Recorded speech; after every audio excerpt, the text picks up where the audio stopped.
18/8/2025ની અમારી ખેતીવાડી વિભાગની સંયુક્ત ટીમ ખાતર અર્થે થરાદ તાલુકામાં ઓલરેડી તપાસમાં હતી જ. તપાસ દરમિયાન અમને ખાનગી બાતમી મળેલી કે એક અજાણી જગ્યાએ એક ડાલું ભરેલું યુરિયાનું પડ્યું છે એવી બાતમી મળેલી. એના આધારે અમારી જે તપાસ રેગ્યુલર હતી એ પૂર્ણ કર્યા બાદ અમે જે બાતમી હતી જે સ્થળની ત્યાં રૂબરૂ તપાસ કરતા જે જગ્યા છે એ સાંચોર હાઈવે ઉપર છે, અક્ષત પ્લાઝાની સામેની સાઈડમાં શિવશક્તિ બેવરેજ કરીને એક પ્લાન્ટ છે એની સામેની સાઈડ હતું, જ્યાં અમને આ વસ્તુ જોવા મળી. રૂબરૂ સ્થળ તપાસ કરતાં ત્યાં એક ડાલું તાડપત્રીથી કવર કરેલું હતું. વધારે તપાસ કરતાં એ મતલબ ગેટ કોઈનું પ્લોટ હોય એવું લાગે છે, કેમ કે પેક છે. એની અંદર તપાસ કરતાં એ ડાલાની અંદર બી યુરિયા છે અને ત્યાં શેડ મારેલું છે. એ ટાઈપમાં જે જગ્યા છે ત્યાં પણ યુરિયાની બેગો મળેલી છે.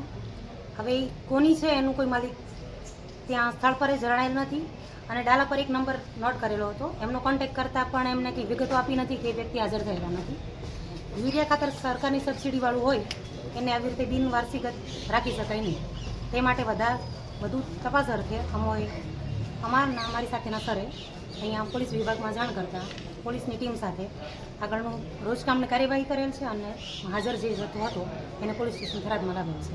જગ્યાને બેન સીલ મારવામાં આવે છે કે નહીં? ના, જગ્યાને સીલ મારવામાં આવેલ નથી, કેમ કે જગ્યા અનનોન હોવાથી ત્યાં અમે માલ રાખી શકીએ નહીં.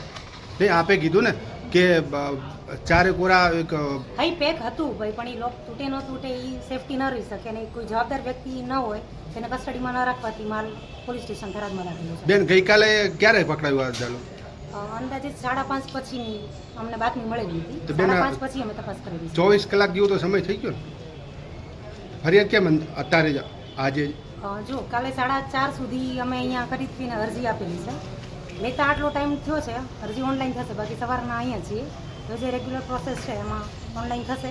અરજી લઈ લીધી છે, ફરિયાદી લઈ લીધી છે, પણ એ જે એમની કાર્યવાહી પ્રમાણે આગળ થશે.